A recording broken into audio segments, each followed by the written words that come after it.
oven in here, and the table, and the clothes. Another fireplace, a bedroom. Yeah. See the shelf on the bed?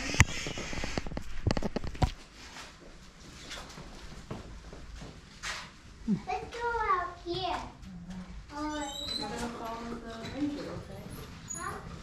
Well, Oh, cool. the range. Typical Spanish. It's architecture. Gorgeous. Open shower. Yeah. Oh, really cool. Oh, that's nice.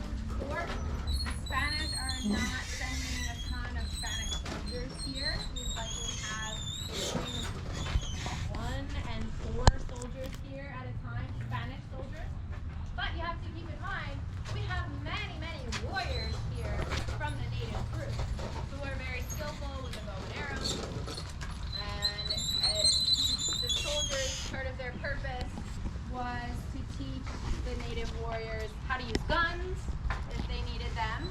And there's some sources saying that in the native apartments of the most trusted Indians, they would have gun ports and access to guns so they could defend this area. I don't think the Spanish were particularly worried about a mutiny because again, this was a joint mutual, everybody knew when the Apache and the Comanche come, we need to defend ourselves against them. So there was this, instead of the Spanish being the big bad guys coming to colonize and conquer you, this was viewed more as, this is a mutual beneficial alliance, and of course they're the warriors are going to want to protect this area as long as their family groups are here. So we'd have a few soldiers. Part of the reason why we only had a few soldiers as well is because remember the failed missions out in East Texas? Part of the problem, part of the reason that the relations between the Spanish and the native people in those areas broke down is because they brought a lot of soldiers with them, and the soldiers got bored, and they started messing with the native women in a way that they did not appreciate. And the Spanish, they're like writing back to Spain saying, hey, we're having some problems here because we can't control the soldiers. They're bored and they're making problems. So we recommend that in the future missions that we have enough soldiers to defend us, but not too many that we can't control them and they're pissing off the native people we're trying to build relationships with. So we only had a few. Now that is not to say that the Spanish soldiers didn't get bored and trying to mess around with the native women we had here, but the priests and the friars really tried to keep them separate. But eventually, again, over time, there are people that stay here and that acculturate, and eventually this is a site of mixing of not only cultures and cultural practice, but of blood, eventually, and giving rise to a whole new culture and what? So white people, they were only friars and soldiers. Priests, friars, soldiers, very few European women. Eventually, there would be, again, we mentioned there'd be the craftsmen, but we have to also keep in mind that a lot of those people are not coming from Europe, they're coming from what's now Mexico, which was at the time the heart of New Spain, and Spain had been there for over generations, so there had been a lot of blood mixing there as well. So a lot of the people coming here, the master craftsmen, were considered mestizo, or mixed. So we don't have a lot of people coming directly from Europe. Part of the reason is because of that status and hierarchy. If you're a European family and you came here and you had children here, your children would be considered of a lower status than if you were living here. And so not wanting to lose status is part of the reason we wouldn't have a lot of European women here. And also because it's known to be dangerous. And so Spain may have liked to have a lot of people come here because then they would have had more secure settlements. They would have been able to expand more with that safety in numbers. But because everybody knew that going to Tejas was really dangerous, nobody wanted to pack their wife and kids up and come here.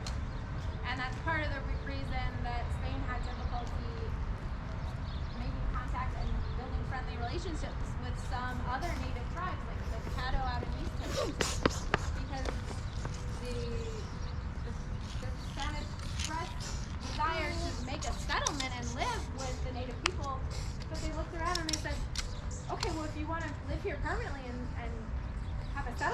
settlement with us, where are your women? We don't trust your intentions if you haven't brought your women with you, because that tells us you don't really intend to stay here and live here, because you can't have, you know, there needs to be balance. You have to have the women's world and the men's world, and that balances things out. And so again, this cultural norms and cultural differences make things a little bit difficult, because we're like, okay, well, in our experience, if a party rides up to us and there's no women present, that means you have warring intentions.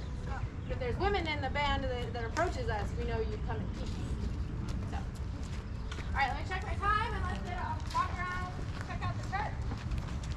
Oh my gosh, I've been talking to everybody. Getting close. Oh, good. We're this generation to build this church. It is still an active Catholic church, and for that reason, I will not walk you inside. It is open to the public right now. You are welcome to go inside as we finish up the tour. I just won't go in there and shout about how beautiful it is. People use it as a place of quiet reflection. It's the most elaborate of all of the churches and the largest of both here. Very colorful. It has geometric designs in yellow, red, and blue. That is the creation of that fresco around the corner here. Oh.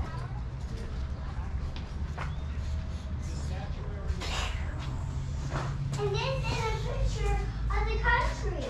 It is just the facade is slightly about Look, there's a ship. Can it really?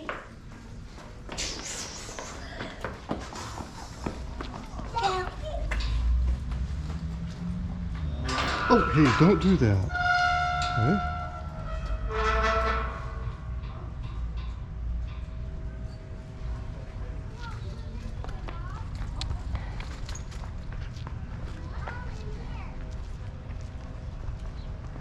Oh, that's cool.